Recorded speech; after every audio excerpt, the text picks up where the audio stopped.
Technology. Do you love it or do you hate it? I really used to hate it because I didn't understand it.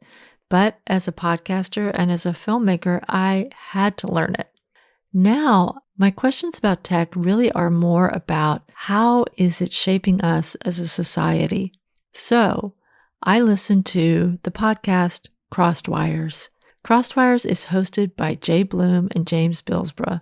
Every week, Jay and James explore the intersection of tech and ethics with some incredible guests. I am so glad I found them because not only are they helping me to make friends with tech, but they are just a very, very fun listen. They really put a human face on technology.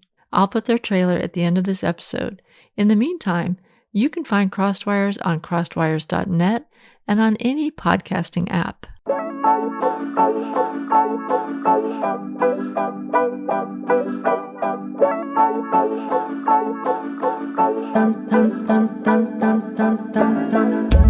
Do you want to change the world? So do I. On this show, we meet artists whose work is doing just that. Welcome to Art Heals All Wounds. I'm your host, Pam Uzel.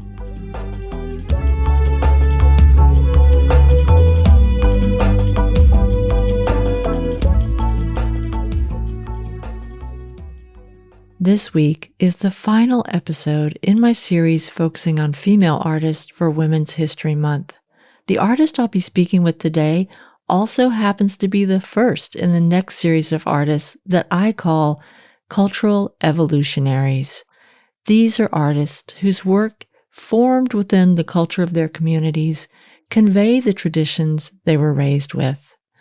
What's exciting, though, is that their work also reflects the realities of change in terms of housing costs, displacement, climate change, and incorporate other creative influences, be it musical, visual art, community work, or activism.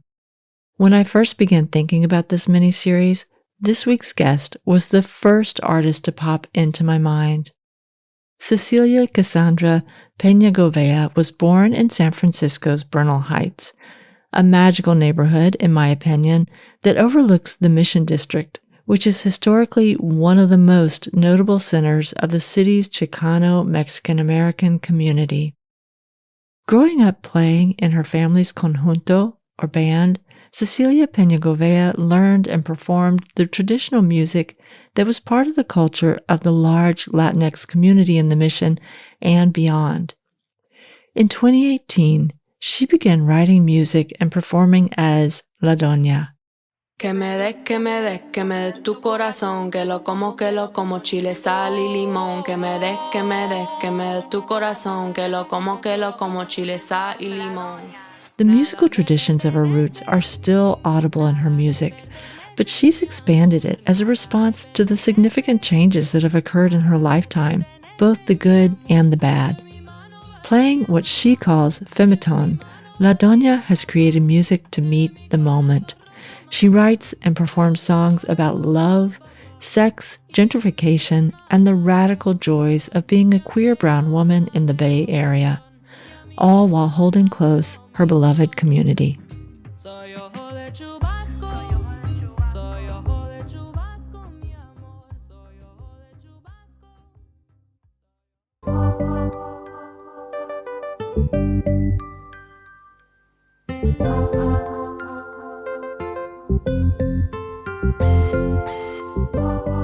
Thank you for listening to this episode of Art Heals All Wounds with this special guest who's both the final guest for the Women's History Month series and the first guest for the Cultural Evolutionary series.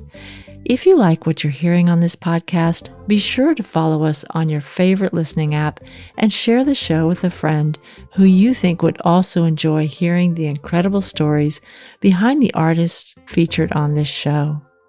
Cecilia Peña-Govea began performing with her family's conjunto at the age of 7, playing trumpet and then later strings and percussion.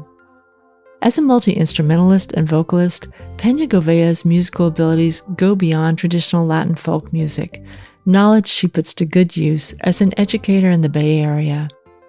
In 2018, she began composing music and performing as La Doña.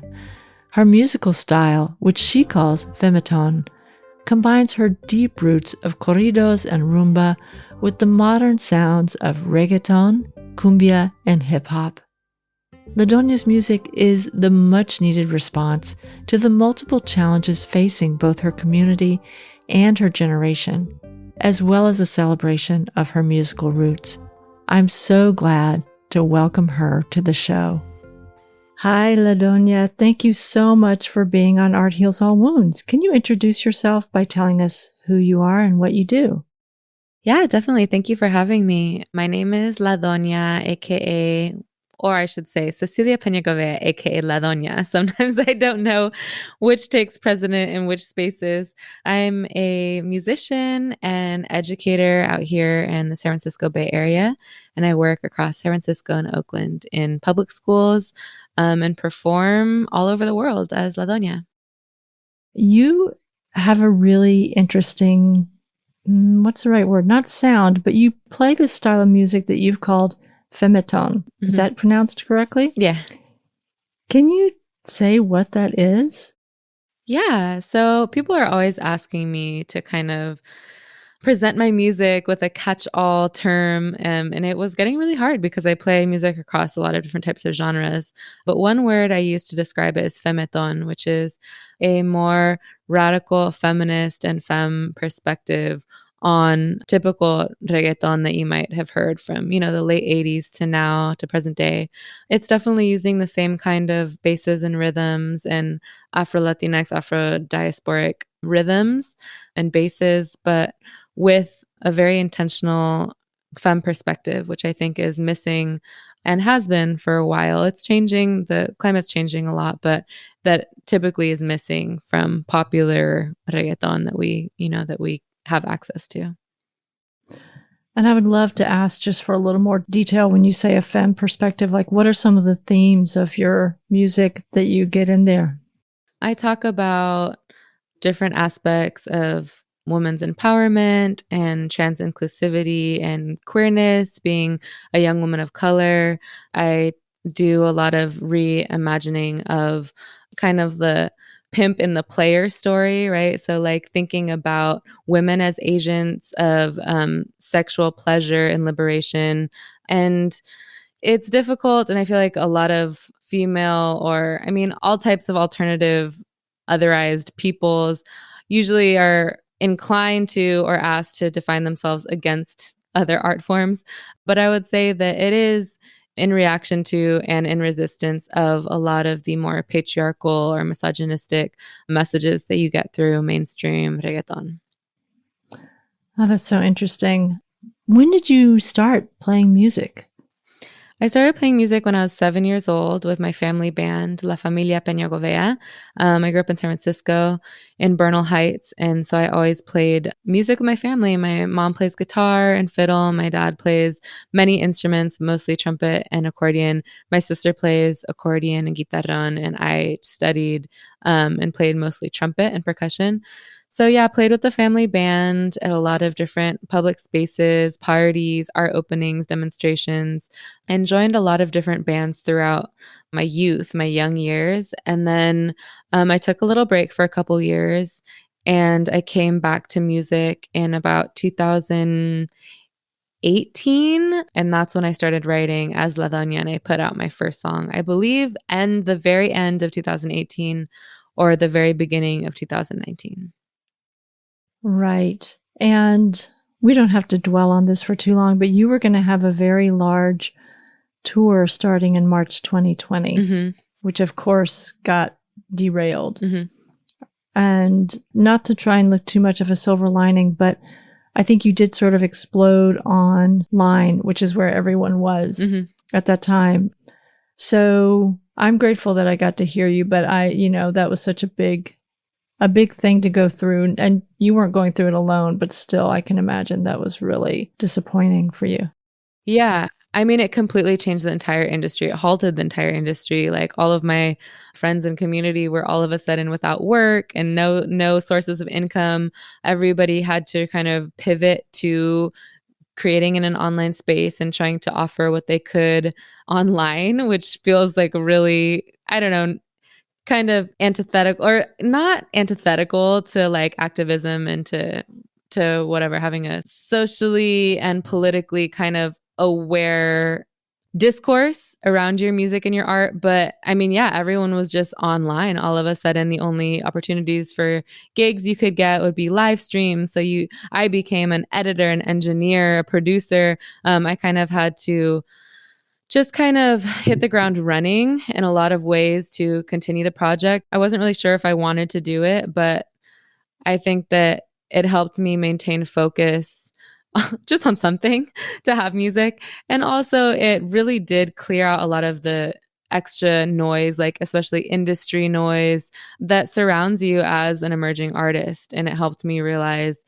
exactly the approach that I wanted to take and how I could preserve my own sanity, my own integrity with the project. Right. But I also imagine that so much about live music, especially for everyone, but also with your background, is being in community and having that audience there. And I know the community has changed so much since you were playing with your family, but what was it like back then when you were playing? When I grew up, I mean, I grew up spending most of my time in the Mission. That's where I went to school and all my programs. And that's where our creative community is and cultural community. It was so different. You know, San Francisco in the 90s and even into the early 2000s was just way more poppin', to put it succinctly, right? We had like just more artists able to live there and create with each other and contribute to this very beautiful, very diverse cultural fabric of the neighborhood.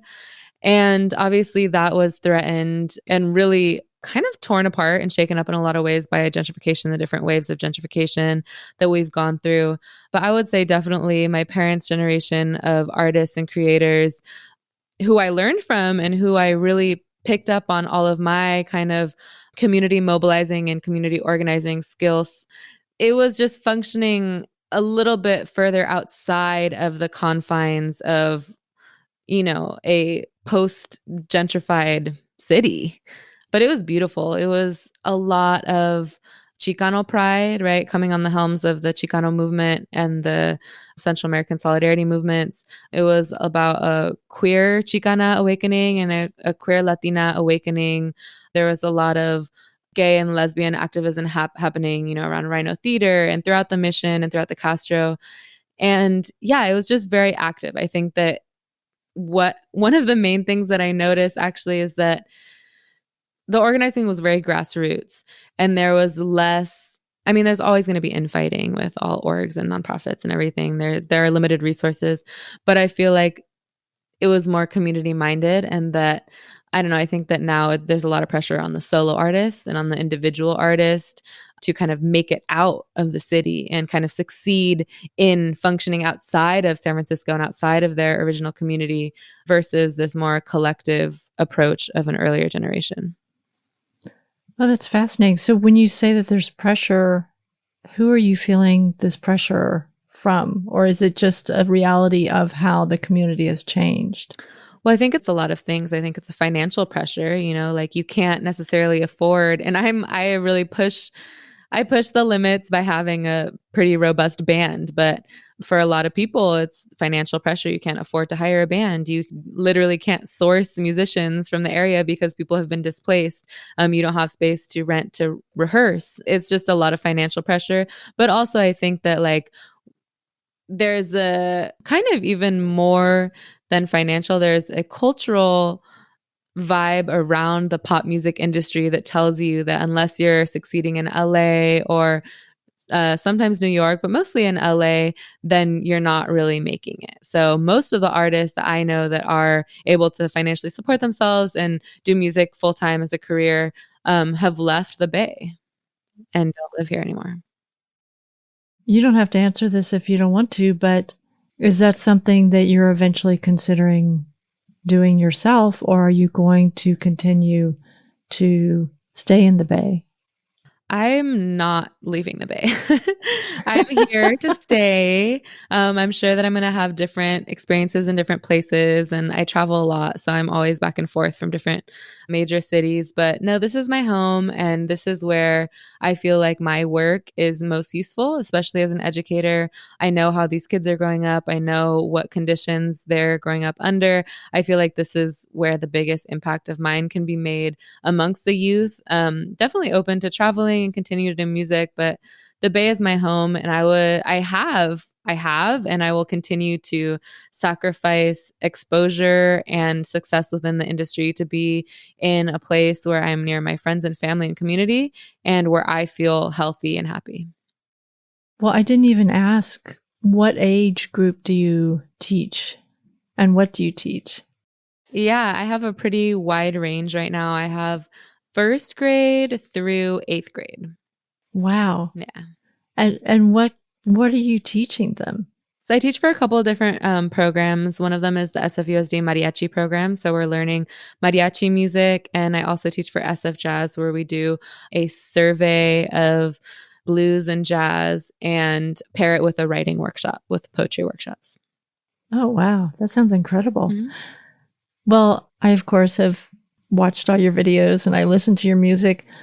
You have this song, Cuando se van, which addresses some of the things we were talking about just a few minutes ago. And can you talk about that song? Yeah. So that song, it has meaning on a lot of different levels. It's about gentrification in San Francisco and the ways in which our neighborhoods become uninhabitable, unrecognizable, and very alien to us, those of us that grew up there. But it also comes out of maybe a decade of my having dreams about like huge climate catastrophes, like huge storms and earthquakes and floods. And I would have these like weekly, for years and years and years. And I started asking my friends about it. Like, do you guys have these dreams? Like, are you having this paranoia? And everyone was like, yes, I have those too. So I think that it's, growing up post 1985, we were always told like the big one's coming, the biggest earthquake is going to come, be prepared, be ready. And so having already grown up under that environment, and then also experiencing, the wildfires, and now in the last couple of years, especially this last year, the floods and the storms, that was just really at the forefront of my brain for a lot of my young adulthood. And so I wrote about those dreams, and also kind of an ironic, but I mean, just a very vulnerable and a deep yearning for the possibility of the city that I know rebuilding itself after such huge catastrophes like storms, earthquakes, and like gentrification. Yeah, and I think I heard you say on an interview that it felt for one brief moment that during COVID, not that there's anything to rejoice about with COVID, but it did seem like a lot of people no longer were enamored of being in this hip neighborhood, the Mission, and were going to other places. And I guess for a moment it did seem like there was that possibility, but I think that did not happen. It's really hard to know. Like, I'm sure there are tons of studies about I don't really know what the new term, not white flight or suburbanization, but definitely about the flight of the tech industry out of San Francisco. I don't have any useful stats or that large of an understanding of it, but I think it's also hard to really know, right? Because we had been inside for so long that like your perspective and your perception of things becomes kind of skewed. So I'm not really sure, like, is it any better now? I know that there might be fewer techies walking down the street, but also the people that I know and care about are like under more financial pressure and maybe also don't want to be in the hood without access to, open space and place for their kids. And I don't know. It's hard to know. It's hard to really tell. Right. That's a really good point, though, that there are many reasons that many different people might decide to not stay. Well, I was in the Mission just the other night for the first time in a long time. And you're right. It is hard to know, but I'm here in Oakland and it just does not feel like we're quite back to that same sort of common spaces feel yet. Yeah. So the one thing that I wonder is you're teaching some of this traditional music to kids here, and you're going to be continuing to perform. How do you see yourself and other artists as kind of holding space by continuing this culture? Well, I think it's a couple things. I think it's within holding space, there's making space and there's keeping space. Mm-hmm. So I think that it's a multi-pronged approach, right? We have to first make sure that our voices are heard and make sure that art from different types of people is heard and respected and honored. And then we have to hold it down. Then we have to say, no, there's a reason behind the urgency of these stories. There's a reason why us artists, especially women of color, especially non-binary folks, especially Black artists, deserve and need tangible support as well as cultural support and community support. I struggle with that in my own art a lot because I sometimes feel like I'm not doing enough, even if I am telling these stories and even if I am creating space, right, for these different narratives and for different realities, that it's not enough, it's not direct enough and it's not impactful enough. But I do always have to come back to the fact that without art, there is no life, there is no revolution, there is no, what are you fighting for?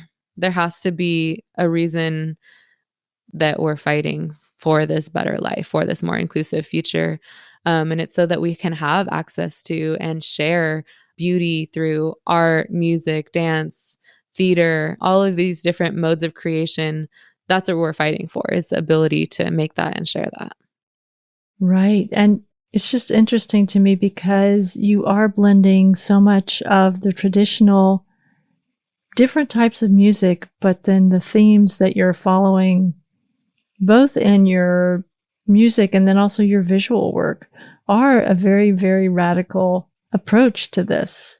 And I'm just so curious, did you just wake up and say, this is this done in a very conscious way, or is this just your natural evolution of what feels right for you as an artist? Yeah, it's just me. I mean, I think after like a couple decades of playing very traditional music and not songwriting, I think when it finally did come time for me to start writing music, all I could do was borrow from and be informed by traditional genres of music and traditional practices, but telling my story, which is, growing up in a feminist household, growing up brown, growing up just the way I did in the city. It's kind of impossible.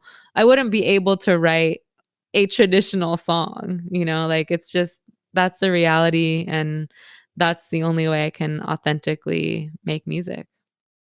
Well, another one of my favorites, which I just would love for you to explain a little bit, and my Spanish is terrible, but Nada me pertenece. Mm-hmm. I love both the song and the video. And do you mind talking about that song just a little bit? Yeah. So Nada me pertenece was actually the first song that I ever wrote. And it came about after I got into a car crash, and it kind of jolted me out of my body, like for a couple weeks. It's the strangest feeling. Like I've never been to church. I'm not a religious or very spiritual person, but it vaulted me out of my body, and I kind of hovered over my head for like 2 weeks. Like I had this feeling of being completely out of my body. And so one day I was in the shower and that song just came out of my mouth, completely written, like the way that you hear it today. It came out like that, and it brought me back into my body. And so I was like, you know what? This is probably something I should record. And so that was the very first song I recorded in the beginning of the project. And it's really about the effervescence of all the things that we think are ours, right? We work for, oh, I want to get a car, I want to get a house, I need this new thing, whatever it is. But at the end of the day, like, your life doesn't belong to you. Your life belongs to the universe. Like, you don't really, nothing belongs to you except for what you're able to give to other people. So that's the message of the song. To my parents, I give my empty hands. To my sister, I leave my song. And it's just about like the ways that you can have a legacy. You can gift things to other people, but none of it is yours. You know, you're a vessel and you're a vehicle for communication and for connection between people, I guess. Wow. I can't believe that's the first song you've ever written and that's the story behind it, but it's such an amazing song. Thank you. And actually, in a way, you just kind of described what you're doing. You know, with that realization that you had that started everything. Yeah. Yeah. Well, it's incredible. And before we leave, can you just tell people where they can find out more about you and where they can find your music? Yeah, totally. You can find my music across all streaming platforms under La Doña. You can see my upcoming shows at my website, ladoña415.com. You can check me out on Facebook or Instagram at ladoña415. All of my dates, all of my activity is posted up there, so you're welcome to follow along and take a listen. You know, if you don't like reggaeton, then maybe you'll like a cumbia. If you don't like cumbias, maybe you'll like regional Mexican music. There's something for everybody, for the whole family. So check out the music and bring a little bit of art and light to your life in any way that you want. Yes, there will be something for everybody. And I would imagine most people would like most of it. I mean, you're so incredibly talented. Thank you. And again, you know, your video work too. I love all of your music videos. They really bring a lot to the music as well and really inform, you know, your style. So yeah, I want to definitely shout out my partner in crime, my video director, as well as my sax player and best friend, Naomi Garcia Pazmanic, who directs all of my films and produces a lot of them as well. Working with her, we've been best friends since 3rd grade. So working with her is really like working with a sister, or like, you know, she's my right hand. Anything that I'm singing, she's understanding visually. So it's amazing to have that kind of collaboration and that kind of connection with a close friend. That's really incredible. She's very talented. Very talented. You guys are a great team. Thank you. Well, thank you so much for being on the show, La Doña. And I can't wait to see you in person. I haven't seen you in person yet. So. Oh my gosh, come out. Well, I'm going to be playing. I just got word today that I'm going to be playing Outside Lands this year. No way. Oh, that's so great. So one of my few appearances in the Bay for a little while, but yeah, come check out a show. I will definitely do that. Nada me pertenece, nada me pertenece, mi amor, nada me pertenece, nada me pertenece, mi amor. Te doy mi mano vacía, mamá, te doy mi mano vacía, papá, te doy mi corazón roto, mamá, te doy mi corazón roto, papá. Y a mi hermana dejó mi son, y a mi hermana dejó mi son, y a mi hermana dejó mi son, y a mi hermana dejó mi son. Que me des tu corazón, que lo como chile, sal y limón. Que me des tu corazón, que lo como chile, sal y limón. Pase chulito, déjame aconsejar, no te tires al agua sin saber nadar. Te ves tan rico y sí me anima. Te verte boca abierta y no oíste nada. Te verte boca abierta y no oíste nada. Te verte boca abierta y no oíste nada. You're listening to Art Heals All Wounds.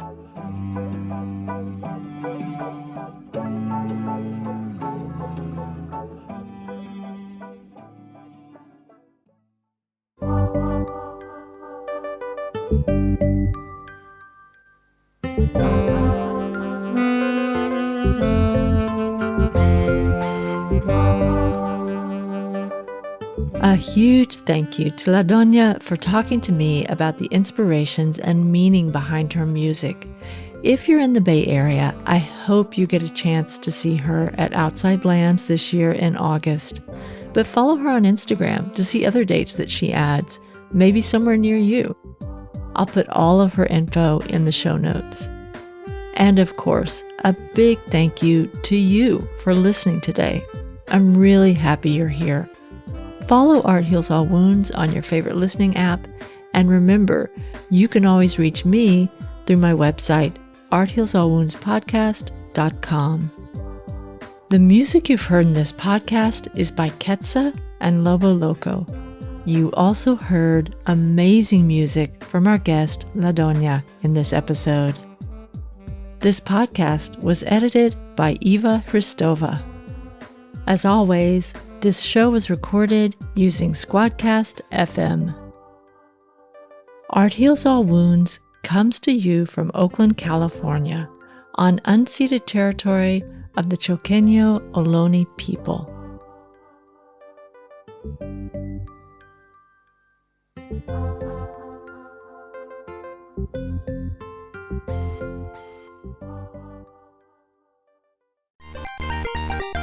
Do you have an interest in technology, but struggle with some of its less than ethical parts? Well, we've got the show for you. I'm Jay. And I'm James, and together, we're the team behind Crosswires. Every week, we bring you a new episode focusing on a specific tech-related topic with a guest or guests who really know their stuff in that field. We've covered things like backing up your data, how art and technology can be used together. We've taken deep dives into Linux. We've explored some cool hardware like the Valve Steam Deck.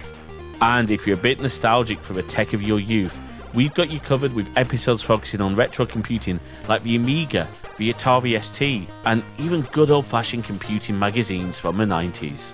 Our chats are always relaxed, and we truly hope you'll find an episode you love, and maybe you'll even learn something new from our discussions. You can find our episodes over at crossedwires.net. And of course, we're in all the really good podcast apps, and many of the really bad ones too. We hope you'll enjoy the show, and thanks for listening.